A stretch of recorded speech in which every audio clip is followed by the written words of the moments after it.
I tried to end my cheating quietly, but my loving husband walked in on my last meeting with affair partner. I'm selfish. That's what I tell myself every night when my house is quiet without my kids. My ex-husband has a good reason to hate me. My immediate family is split, and I've never stopped hating myself for what I did. My selfish act happened in 2015, at the age of 39, and I confess I took my ex-husband for granted. He used to call me beautiful daily, wanted closeness, took care of me, and treated me as his equal, not like a queen or princess. We were married for 20 years, high school sweethearts, each other's only. My family loved him, and he supported my brother through tough times. He was the go-to person when others needed help, a good man.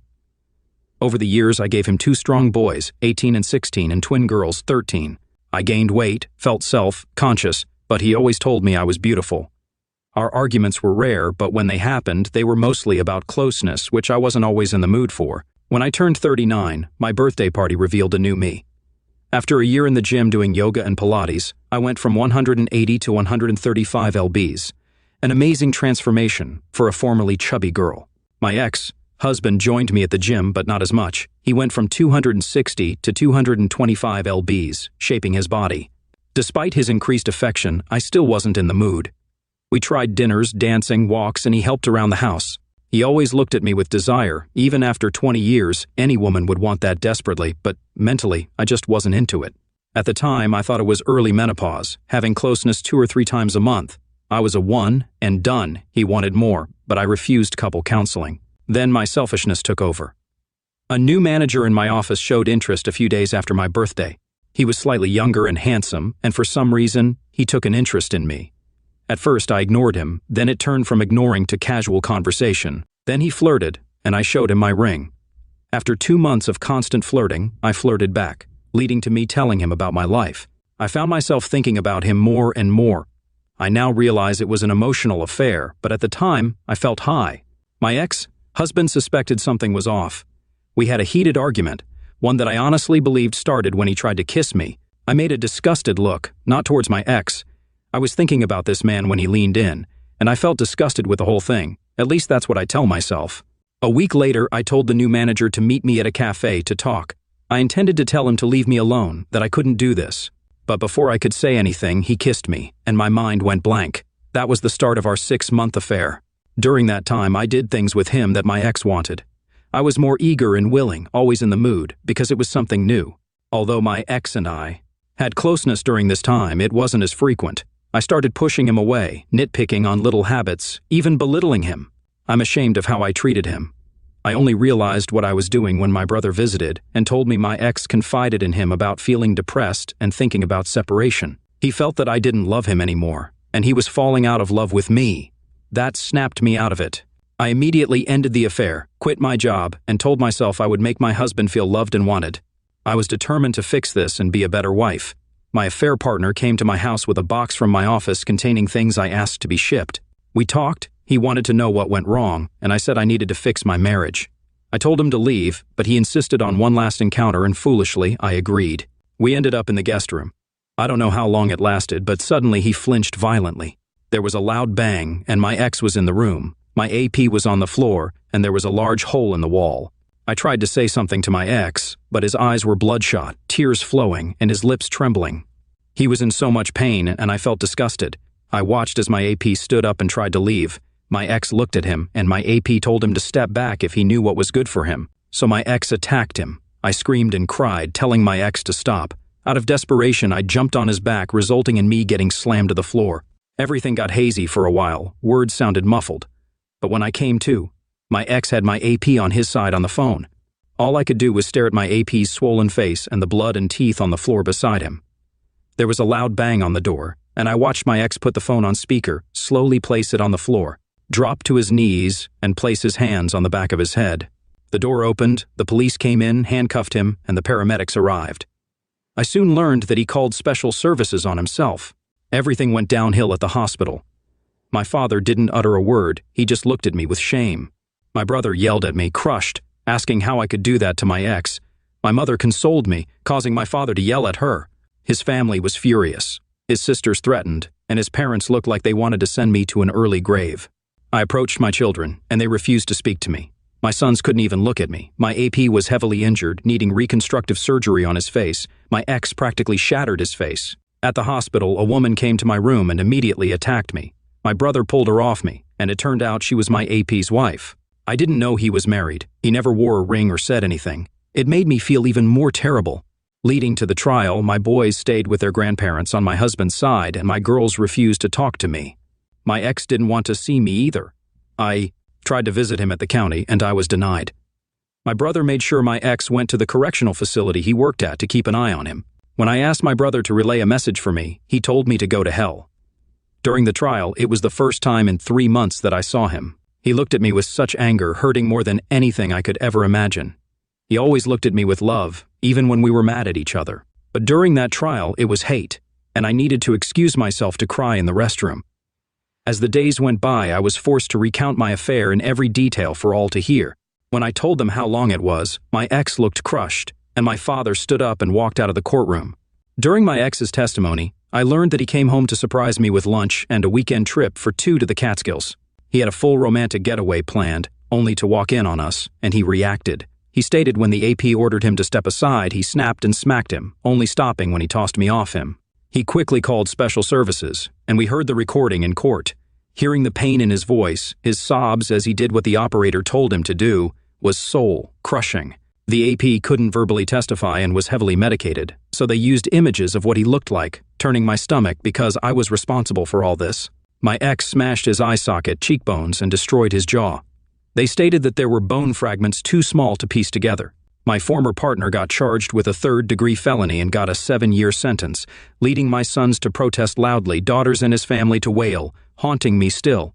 The initial 3 months were incredibly painful. I got sued by my AP's STBX, soon to be ex-wife, for alienation of affection. My ex initiated a divorce. The eldest son moved out, another son isolated himself, and my twins rebelled fiercely. My former sister's-in-law attacked me at Price Chopper. His mother spat in my face when I tried to apologize. My father and brother refused to speak to me. Eventually, I had to find a new job since there was no income, and I nearly depleted savings. But I was practically blacklisted in my field. The accounting firm faced bad publicity, so I started working in retail and as a seasonal HR block adjuster during the tax rush. I almost lost the house. My ex refused visits, and every letter was returned. Crying in the shower became an almost daily occurrence. My parents almost separated because my mother constantly defended me. My brother refused to acknowledge me. Even lifelong friends were divided. Soon I contemplated ending things, picking up my belongings, and disappearing. The guilt was overwhelming. Eventually, I sought therapy, and the therapist scolded me, saying I had become too comfortable with my ex. I didn't see him as a husband, but as a friend with benefits, and I treated him as such. She was right. I took him for granted. Almost a year passed in silence from my children. When I cooked dinner, they would collect their food and go to their rooms, refusing to look at me. I had meltdowns, begging them to say something, but nothing. My brother got married, and I wasn't invited, but my kids were. I continued trying to visit my ex, hoping he placed me on the visitor list, but I was always denied. Letters were still being returned, deepening my severe depression. One day, my brother showed up out of the blue. Shockingly, he scolded me, revealing my ex was in the infirmary after getting stabbed during a ravishment attempt by an inmate, resulting in my ex getting stabbed in the stomach and the inmate getting his spine broken. My brother screamed at me, "You did this," before leaving. I cried for days because he was right. I did this. Attempts to visit him at the infirmary were futile. For 4 additional years, I tried to talk to him and wrote letters, but they were returned. Thankfully, our children visited their father frequently, and I learned he was placed in protective custody by my brother since the attack. Over the years, my eldest attended the same college and took the same major as my ex. He only calls his siblings and never wants to talk to me. He never comes to the house for holidays, only to his grandparents. Another son followed suit, going to the same college and refusing to call me. My twins were hard on me, but they visited their father weekly, improving their mood. Whenever they got overly rebellious, their uncle disciplined them. My brother and I still hardly spoke. Attempts to visit his wife when they had their first child resulted in being asked to leave. My mother kept me in the loop on what was happening in their lives, but my father still refused to acknowledge me. In early May this year, my kids were happy and my son returned home. I didn't know why, and I didn't care. They were home. For 4 months, my children were around, and I did everything I could to express my apologies. Most of the time, I was ignored, but they started talking to me, bringing me joy to have conversations with them. learning about their lives. My eldest had been dating someone for over a year, my second, born, was on a college track team, and even my girls started talking to me again. It intensified my self-hatred for what I did to them. Witnessing them smile, joke, and share dinner together, I missed those moments deeply. By the end of August, I was excited about the twins' first day of their senior year, coinciding with their 18th birthday. I shared my enthusiasm for their birthday party, but my girls asked if we could do it on a different day. This confused me, thinking we were starting to get better. When I asked why, one of them said, "Because Dad is throwing us a party and I don't want you near him." This comment shocked me. I asked when their father was released, and they said he got out at the end of April for good behavior, leading to tears, as it broke me a bit more. They were around more because he was out, happier and cheerful with their father back in their lives. It wasn't because we were starting to heal, they had him back. I asked where he was staying, and they told me he was staying with my brother. I tried calling, needing to talk to him, but he refused. I went over, holding all the returned letters through the years, saw him briefly through the door crack, shouted his name, and was asked to leave by my brother. I handed him the letters and left. In the driveway, I heard his voice, turned around, and he was walking towards me. I instantly started crying, hugged him, and he handed me back my letters coldly, saying, "You forgot this." I cried, watching him walk away. I begged him, pleaded for him to talk to me, and he just walked back into the house. My children stared at me by the door, and they all had no love in their eyes for me. At that moment, I realized my children were just tolerating me. However, I still want to fix this. I want to tell him how selfish I was, how much I missed him, apologize for destroying what we had. So I'm still trying to push through my daily life. I learned from my mother that my almost partner's ex-wife was visiting my ex 2 years ago, and she's been coming around to see him. I don't care, really. I just want him to somehow forgive me, talk to me, be beside me, look at me the way he used to. I want my kids beside us. I just want my family back, yet I know I don't deserve it. Even if by some miracle we become one again, it will never be the same. I was selfish, and I wish I could take it all back. Second story. This is a response to my mother's post. I try hard to keep my history a secret. My college friends are unaware that my dad spent time in prison, and I'm not interested in sharing it with them. When I roamed around campus and overheard people discussing and sharing a particular post, it brought back a flood of emotions I've been trying to cope with. Investigating further, I found enough details to confirm it was about my family, which made me furious. I contacted my mother, and her emotional reaction triggered an argument. Similarly, when I visited my dad and confessed, it led to a confrontation. Despite this, I believe my father is a good man. He only scolded me for disrespecting my mother. He advises me that even if I don't love her, I should still respect her. It's tough to respect someone like her. My father faced many challenges and often emphasized that we should be grateful for growing up in an area where achieving academically wouldn't lead to attacks. He shared how difficult it was for him in the South Bronx, where pursuing white things like going to college made you a target. At 15, my father's father passed away from cancer, and he had to step up as a surrogate parent for his 2 sisters. With no life insurance, he worked hard to contribute to rent and food while attending school. He considers it fortunate that his mother remarried a good man, and they moved to upstate New York for a better life. According to my uncle, in the 90s, my dad's unique style, including baggy clothes and a Puerto Rican flag shirt, attracted teasing from his friends. Unexpectedly, my dad fought back, earning their respect. Instead of walking away, he helped one of them and suggested skipping school, sharing a 40, and talking things out. This led to friendship, and he introduced my dad to my mom. They attended the same college, and by the end of their freshman year, they were married. During my upbringing, my parents were affectionate, always holding hands and kissing. Even during my senior year, when things went awry, despite acting like a teenager in love with my mom, my dad never placed her on a pedestal. He advised me against it, explaining that women won't respect a man who does so. His philosophy, treating your wife as an equal, best friend and confidant, was passed down from his father and stepfather. My dad, a big guy at 5 feet 11 inches and 260 lbs, was always joking and active despite his weight. I cherished the moments when he sang to my mom and did thoughtful gestures like serenading her, buying flowers, and writing love notes for no reason. He defended her honor and always expressed how beautiful she was.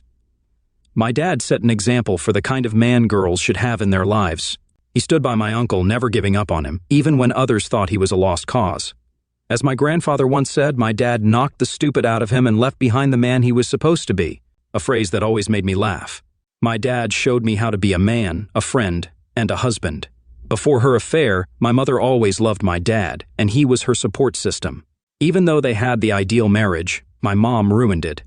I remember those months when she talked down to my father, and he pushed back but restrained himself. Despite his college education and successful career as a financial advisor, my dad could switch from zero to a more assertive demeanor in seconds. Grandma said he was like his father, kind, respectable, and helpful, but he wouldn't hesitate to defend himself with strength. My dad tried everything, buying flowers, taking her out to dinner, dancing, but she was in her own world, treating him poorly. We all witnessed it, especially its impact on my brother and twin sisters. Despite that, my dad smiled and assured us they would work it out. He believed Mom was stressed from work, especially when she quit her job. I genuinely thought her job was the issue. Then my dad got arrested. Mom, do you know the embarrassment we felt when the whole school was talking about it? Dad was arrested because you cheated. I couldn't stand to look at you, so I stayed at Grandma's. The sight of you disgusted me. And when I visited Dad, he couldn't bear to look at me. He was ashamed and said he failed as a husband and as a man. I told him he didn't, but he insisted he did because a responsible man would think about the consequences before doing something so foolish. As a husband, he felt he failed because his wife betrayed him. I pleaded with him to look at me, but he wouldn't. Then you had the audacity to ask us for forgiveness, and for the first time in my life, I wanted to physically hurt you. We were all hurting, and you sought forgiveness. Sitting through that trial, listening to that special services call, was the worst 25 minutes of my life. 5 minutes of hearing my father, who would have done anything for you, crying and asking the operator for help. He repeated over and over that the love of his life cheating hurt us more than anything. I know you tried to act as a character witness for Dad. We all told you not to do it, but you did it anyway. Why did you want to show us that you still loved him? Tell the court he's a good man, in my opinion. That cross-examination, where you revealed how long you were with that person, was why we lost him. If we had a proper lawyer instead of an appointed one, he might have walked. I had anger issues because of that. My brother became a closet drinker, and one of the twins was suicidal. But you didn't notice. All you wanted was to try and fix things with Dad, leaving me to support my siblings. I hated you, and in some way, I still do. When I went to college, I wanted nothing to do with you. Like my father, I had to be a surrogate parent to my siblings. I was working a full-time job, going to college, and sending you money for bills. Mom, I know it was hard and you were depressed, but you had help with the bills. Grandma defended you out of family loyalty, not belief. At least that's what the twins believe. When Dad got stabbed, I almost had a breakdown. I had just seen him that day, making jokes about the prison body plan. I was halfway back to school when I got the phone call. I nearly crashed the car because my brain turned off. It was tough for everybody. I didn't tell anyone this, but I sat outside that person's apartment wanting to confront him. When I saw him walking with that cane, I remembered what Dad said and drove off. As the years passed. Grandma died, then Grandpa from broken heart syndrome, and Dad couldn't attend the funeral. Did you know that both his sisters got married in the waiting area so he could give them away? The damage you've done is tremendous. And it didn't help that you kept asking us to forgive you, to give you another chance. You never gave us room to comprehend, to heal. You just kept asking. And all I see is that you wanted to make yourself feel better. You didn't give a damn. You didn't try. You just gave us space and acted as if we were supposed to suddenly act normal again. Yes, you did try in the later years, but not during the time you were supposed to, when it was most important. When Dad got out, he told us to start talking to you, saying you're a good mother, so we did. And it made you happy for a while. I remembered what it was, like not to hate you. Dad had issues finding work initially, but one of his old clients hired him. I didn't expect the twins to drop that bomb on you. Dad didn't want you to know he was out. When you appeared, it bothered him. He threw up after speaking to you, saying the very sight of you sickened him. She's been seeing Dad weekly for over 3 years, and they've been spending time together since he got out. So please, stop fantasizing about getting back together. If you want to talk or fix things with your children, call me. Your post last week about our worst moment was pure selfishness, as Dad sees you only as the mother of his children, nothing more.